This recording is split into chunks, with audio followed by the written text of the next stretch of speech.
Dear students, Uttarakhand प्रमुख व्यक्तित्व भाग थर्ड में आज हम पंडित गोविंद बल्लभ पंत, हर्षदेव ओली और नारायण दत्त तिवारी के जीवन परिचय पर वर्णन करते हैं। क्लियर? और इनसे रिलेटेड परीक्षा की दृष्टि से मुख्य बिंदुओं पर चर्चा कर लेते हैं। क्लियर? तो पहला पॉइंट है आपके लिए पंडित गोविंद बल्लभ पंत। तो इनका जन्म 10 सितंबर 1887 ईस्वी में ग्राम खूंट, अल्मोड़ा जनपद में हुआ था। इनके पिता का नाम मनोरथ पंत था। क्लियर? इनसे रिलेटेड मुख्य बिंदुओं पर चर्चा कर लेते हैं। 1903 ईस्वी में गोविंद बल्लभ पंत ने हैप्पी क्लब की स्थापना की और 1905 में वकालत की पढ़ाई हेतु इलाहाबाद गए। क्लियर? अगला पॉइंट है स्टूडेंट्स जो एग्जाम की दृष्टि से इंपॉर्टेंट है। 1914 में गोविंद बल्लभ पंत ने काशीपुर में प्रेम सभा की स्थापना की। क्लियर? और 1923 में स्वराज पार्टी के टिकट पर नैनीताल जनपद से विधान परिषद सदस्य निर्वाचित किए गए। क्लियर? 1925 ईस्वी में एक कांड हुआ था, काकोरी कांड। तो काकोरी कांड घटना की पैरवी की थी गोविंद बल्लभ पंत ने। क्लियर? 1927 में उत्तर प्रदेश कांग्रेस कमेटी के अध्यक्ष चुने गए और 1934 में अखिल भारतीय संसदीय बोर्ड के अध्यक्ष बने। क्लियर?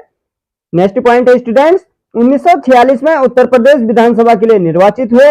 और अगला पॉइंट जो इंपॉर्टेंट है एग्जाम की दृष्टि से, 1946 से 1954 तक उत्तर प्रदेश के मुख्यमंत्री रहे। क्लियर? और 1955 से 1961 तक केंद्र सरकार में गृह मंत्री के पद पर आसीन रहे। क्लियर? अगला पॉइंट है स्टूडेंट्स जो एग्जाम की दृष्टि से इंपॉर्टेंट है, 26 जनवरी 1957 को गोविंद बल्लभ पंत को भारत रत्न से नवाजा गया। और यह भारत रत्न ऐसा भारत रत्न था जो स्टूडेंट्स गोविंद बल्लभ पंत एकमात्र ऐसे उत्तराखंडी हैं जिन्हें भारत रत्न से नवाजा गया। क्लियर? 7 मार्च 1961 को इनका निधन हुआ। क्लियर? डियर स्टूडेंट्स, दूसरा पॉइंट है आपके पास हर्षदेव ओली। इन्हें काली कुमाऊं का शेर कहा जाता है। तो इन पर चर्चा कर लेते हैं। इनका जन्म 4 मार्च 1890 ईस्वी में गोसानी गांव चंपावत में हुआ था। इनका निधन 5 जनवरी 1940 को हुआ। इनसे रिलेटेड मुख्य बिंदुओं पर चर्चा कर लेते हैं। इन्हें काली कुमाऊं का शेर तथा कुमाऊं का मुसोलिनी भी कहा जाता है। क्यों कहा जाता है?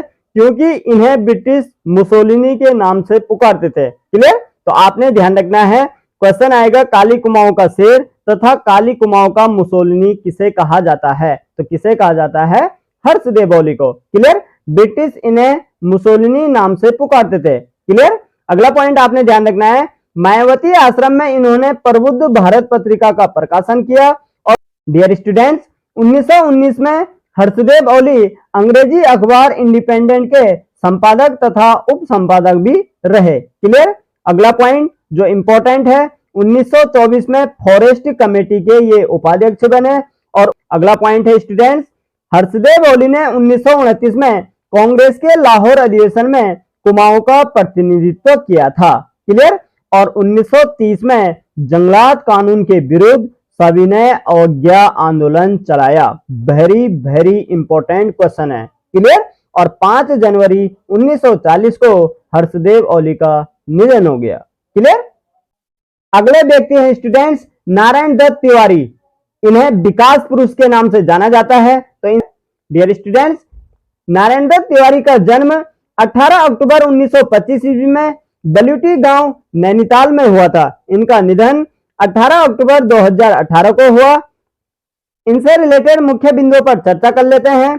1947 में इलाहाबाद विश्वविद्यालय के छात्र संघ अध्यक्ष बने और 1951-52 में नैनीताल से विधानसभा का चुनाव जीते। क्लियर? स्टूडेंट्स, 1965 ईस्वी में कांग्रेस के टिकट से काशीपुर विधानसभा क्षेत्र से विधायक चुने गए और जनवरी 1976 में पहली बार उत्तर प्रदेश के मुख्यमंत्री चुने गए।